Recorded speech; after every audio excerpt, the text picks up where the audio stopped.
രാത്രിത്തെ നല്ല മഴ കഴിഞ്ഞിട്ട് രാവിലെ ആയപ്പോഴത്തേക്കും ആകാശമൊക്കെ നല്ല തെളിഞ്ഞിട്ടുണ്ട് കേട്ടോ. പിള്ളേരൊക്കെ എഴുന്നേറ്റ് വരുന്നുള്ളൂ, 2 പേർക്കും സ്കൂളിൽ പോകാനുണ്ട്. അപ്പോൾ അവരെയൊക്കെ വിളിച്ച് എഴുന്നേൽപ്പിച്ച് റെഡി ആക്കിയിട്ട് സ്കൂളിൽ വിട്ടു കേട്ടോ. അപ്പോഴത്തേക്ക് ഏകദേശം സമയം 8:30 മണിയായിട്ടുണ്ട്. ഒന്നത്തെ ആയത്തോട്ടത്തിന് പോകാൻ കേട്ടോ. പോയിട്ട് വരുന്ന വഴിക്ക് നമ്മുടെ നാട്ടിൽ തന്നെ ഏറ്റവും മോശപ്പെട്ട റോഡാണ് കേട്ടോ ഇത്. എളുപ്പവഴിക്ക് പോകുന്നതാണ്.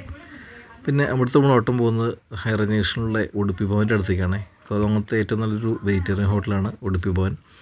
പിന്നെ നമ്മൾ പോയത് വീടിൻ്റെ അടുത്തുള്ള 1-2 ചെറിയ ഓട്ടങ്ങളാണ് കേട്ടോ. ഇന്ന് മഴയില്ലാത്തതുകൊണ്ട് തന്നെ ആകാശമൊക്കെ തെളിഞ്ഞ് നിൽക്കുന്നുണ്ട്. നല്ല വെയിലും നല്ല ചൂടുമാണ് കേട്ടോ. ഉച്ചയായപ്പോഴത്തേക്കും പിള്ളേരെ നേരത്തെ വിളിച്ചിട്ടുണ്ടെങ്കിൽ വേണ്ടി സ്കൂളിൽ പോയതാണ് കേട്ടോ. വൈഫ് ഡ്യൂട്ടി കഴിഞ്ഞ് വരുന്ന വഴി അവർ 2 പേരെയും വിളിച്ചു കൊണ്ടുവന്നിട്ടുണ്ട്. അടുത്ത് നമ്മൾ ഉച്ച കഴിഞ്ഞ് പോയത് എം എ കോളേജിൻ്റെ അടുത്തേക്കാണ്. ഇത് ആ മുകളിലേക്ക് പോകുന്ന വഴിയാണ് എം എ കോളേജിലേക്ക് പോകുന്നത്. അവിടെ പോയിട്ട് ആൾ ഡ്രോപ്പ് ചെയ്ത് തിരിച്ച് വരുമ്പോൾ ഒരു ലോക്കൽ ഓട്ടം കിട്ടി വന്നതാണ് കേട്ടോ. നമ്മുടെ വീടിന് തൊട്ടടുത്തുള്ള ഒരു ചെറിയ പുഴയാണ്. ഈ പാലത്തിൻ്റെ മേലെ ചെറുതായിട്ട് വെള്ളം കയറിയിട്ടുണ്ട് രാത്രിത്തെ മഴ കേട്ടോ.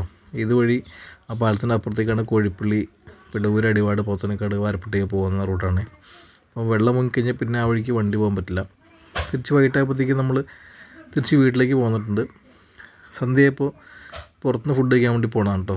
അവസാനം ഹോട്ടൽ തിരഞ്ഞെടുത്ത് അവസാനം എത്തിയത് തങ്കടത്തുള്ള അൽറാസ് ഹോട്ടലിലാണ്. അവിടെ പോയിട്ട് ഇതെല്ലാം തണുത്ത് കുറച്ചിരിക്കുന്നത് കേട്ടോ. AC-യിലാണ് ഇരുന്നത്. പിന്നെ ഫുഡ് ഓർഡർ ചെയ്യാൻ വേണ്ടി വെയിറ്റ് ചെയ്തിരിക്കണേ. അവസാനം നമ്മൾ ഫുഡ് വന്നത് 2 അൽഫാം മന്തി ചിക്കൻ നൂഡിൽസുമാണ് ഓർഡർ ചെയ്തത് കേട്ടോ.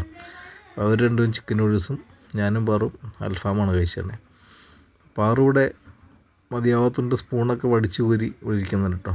അപ്പോൾ തിരിച്ചു പോകാൻ നേരത്തേക്ക് നല്ല മഴ പെയ്യുന്നുണ്ട്. അപ്പോൾ ഇന്നത്തെ വീഡിയോ ഇത്രയുള്ളൂ. പുതിയ വിശേഷങ്ങളുടെ അടുത്ത വീഡിയോ കാണാം. ബൈ.